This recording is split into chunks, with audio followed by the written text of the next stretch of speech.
Hello guys, welcome back to another episode here on African Confessions. There is a message that was forwarded to me by one of our admins, and the message reads like this. Hello my brother, can you please read my story? I am one of your followers. I am currently staying in Europe, but originally I am from Western Africa. I grew up in a very decent family. Although we were poor, but I never thought that I'll end up scamming anyone because it really felt so wrong. Growing up, my parents were one of those parents that always encouraged us to look unto God no matter how life was tough for us in the village. I had this friend of mine. He was someone who was really good in computers.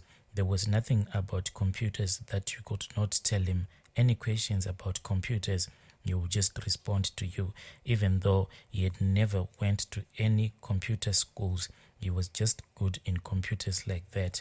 Back in the village, when we were still in high school, he was actually running a business. He used to sell pirated software back in those days in the village, and people used to go to his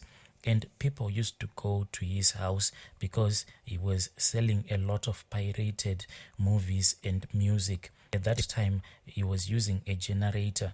Whenever he would be having customers, then he will switch on his generator. Then he will switch on his computer so that he can start to pirate all of those movies that he had and the music. He was making a little bit of money, and whenever he would have money, he would share the money with me. My friend was responsible enough to help his parents because as I was, my friend was also poor. But that friend of mine was really brainwashed by the idea of making quick money. Ever since our days in high school, my friend, he used to play lotto a lot. With all the money that he was getting from pirating the movies and the music that he was selling to the other villagers, he would then take some of that money, then he would go and play lotto. And according to him, hard work was for poor people. He did not believe in hard work. When time came for us to go to the fields, sometimes he would actually bribe one of his uncles so that his uncle can go and work for him in the fields. But then he would tell his uncle not to tell his parents that he had given him the money. My friend was someone who hated hard work. He believed in the idea of getting rich quick schemes. My friend's father was then transferred to the city, and as a result, my friend also moved to the city. But before he left, he said that when he has made it in life, when he was going to the city, he was going to come back for me because he understood my situation in the village. When my friend left the village going to the city, I was really sad because he was like a brother to me. And because of his side hustle of selling pirated softwares and pirated movies, he was sharing all of those profits with me. So I knew that when he was going to the city, then I'll be left with nothing. I was someone who was never really good in computers. Actually, he had suggested that he was going to leave his computer with me so that I can continue with the business, even though he had tried to teach me how to use a computer, but still I was not good.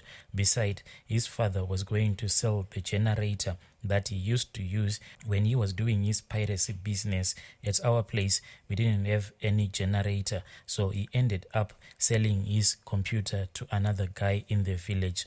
When he left, he stayed for a very long time in the city. That is when he suddenly returned back to the village.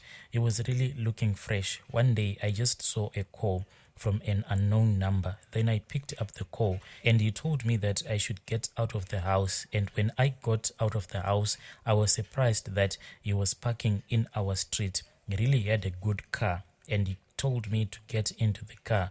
When I got into the car, I said, let us go indoors because my parents are really going to be happy. When did you come back? Why didn't you inform me in time so that I can tell my sisters to prepare a good meal for you?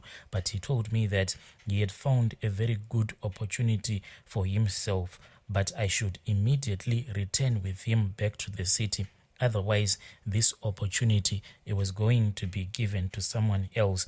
and he had thought of me when he was given this opportunity. There was no time for me to go back indoors and tell my parents that he had traveled all the way from the city back to the village. This was late in the evening, and he said that I should not inform even my parents about this journey that we wanted to go on, of me going to the city with him. I went indoors and I lied to my parents that the car that was parked outside, it was just a random stranger who was asking for directions, and all along I had been giving him all of those directions. With all these things that my friend had told me, I went into my room quickly, and the only thing that I took from my room, it was my charger for my phone, because when I wanted to take my clothes, my parents were sitting in the dining room and they were going to ask me where I was going with all of my clothes. I didn't want them to be suspicious of this journey that I was embarking on. And in my mind, I had told myself that there was no more turning back. If my friend had came back for me, and if I was going to refuse to travel back with him to the city, he was never going to come back for me again. This seemed like it was a once in a lifetime opportunity. So I just went into my room and I got my charger and I walked out as if I'll be coming back within a few minutes, as if I'll be coming back. Ever since that day, I've never spoken with my father, because I offered him as my sole sacrifice. That is the reason why I then decided to migrate far from home to a place where I can't even see him.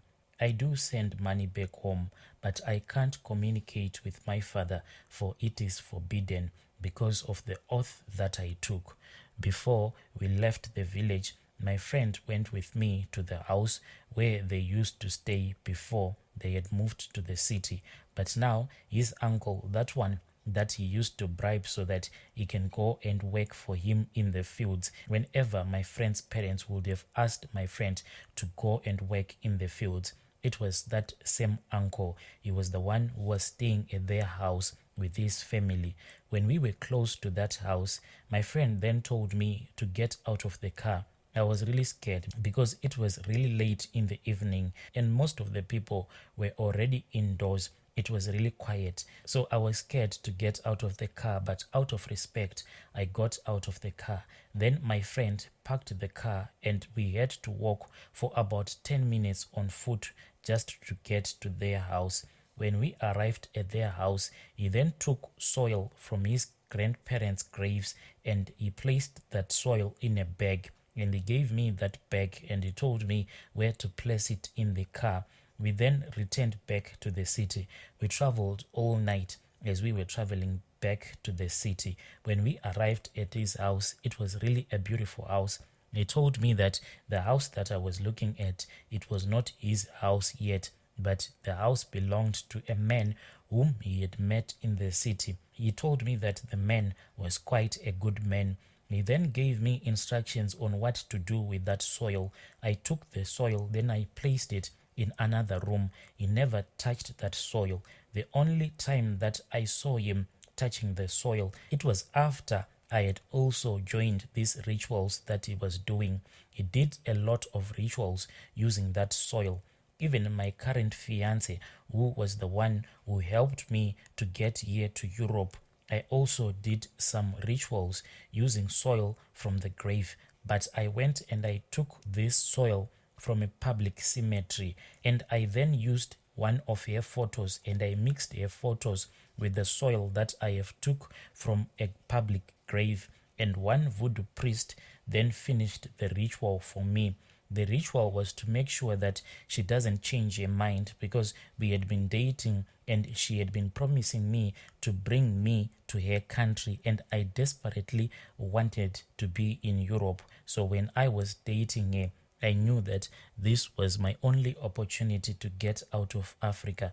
And when I had started dating her on Facebook, I had pretended to be a white guy because she is a white woman. So I knew that if I just put some pictures of a black man, maybe she was not going to respond to me nicely. So I created a fake account. Then I added her as a friend, and I was also using a lot of rituals on most of these girls that I was proposing love to during those times. Then this white lady, then she said that she had been thinking about me a lot. When she told me that she had been thinking a lot about me, whenever she would view my profile picture, she would feel as if I am her soulmate. At that time, I wanted to tell her that I'm just a black guy who is using a fake account, but I didn't want to lose this opportunity. I needed spiritual help so that she would not dump me once she found out that I had been using a fake profile. At first, I went and I left her pictures at the shrine, and I don't know if those pictures are still there, because that voodoo priest told me that I had to leave the pictures at his shrine. This was part of the ritual ceremony. But now I'm not sure if those pictures are still there, because I am no longer in communication with that voodoo priest. This was after my first visa got denied, and he told me to do another ritual, and he didn't tell me the truth when I was doing that ritual. He didn't tell me the truth that this ritual that I was doing, I was about to sacrifice my own biological father. He just told me that I had to print out my father's pictures and throw those pictures in the river. So I did. But when we were at that river, after I had finished doing all the incantations and throwing those pictures into the river, that is when he said, the blood of your father is required. When you meet your father, you are supposed to give him this charm. He then handed me a charm, and he told me to place that charm in my pocket. That is how I knew what I had done. At the same time, that is when I heard that my visa had got approved. But my brother, I left my country without telling my parents. I only called them when I had arrived in Europe using an international number, and I lied to them that I am in Europe as a refugee. But it's all a lie, because when I called my mother telling her that I was now in Europe, she could not understand. She could not understand, and I didn't want to say a lot of things that were going to expose my secrets to my family. So I just lied to her that I had gone to Europe as a refugee, and it was going to take a very long time before I could travel back to Africa. Whenever my father asked to speak with me, I just drop the call. Sometimes after work, I can call my mother so that I can speak with her.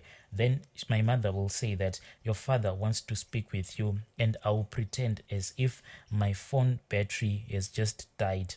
I can't speak with him, knowing all the things that I did as we were standing by that river, me and that voodoo priest. Right now, I have given my life to Christ, but the past is haunting me, my brother. There are some days when I'm just sitting alone and I just feel the spirit of fear. It comes and it enters into my heart. But I know what is happening to me. When all of these things happen to me, I kneel down, then I start to pray. Sometimes I feel okay, but there are days when I feel that the spirit will be tormenting me in my heart. And I know that the reason why this spirit is tormenting me like this, it is because of the ritual that I did.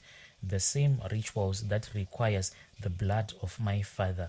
My fiancée, she doesn't know anything. The only thing that she knows is that I once pretended that I was a white man when we met, but she forgave me, but it was with the help of black magic, something that I can't confess to her. My fiancé is someone who is older than me, but I made that choice because I wanted to get out of Africa. As for now, I am trying to be closer to God, irregardless of my past as a Yahoo boy. Dear listeners, right there was a message that was forwarded to me by one of our admins. Strange things do happen, but please let us talk about this issue in the comment section. I'll be back with another episode.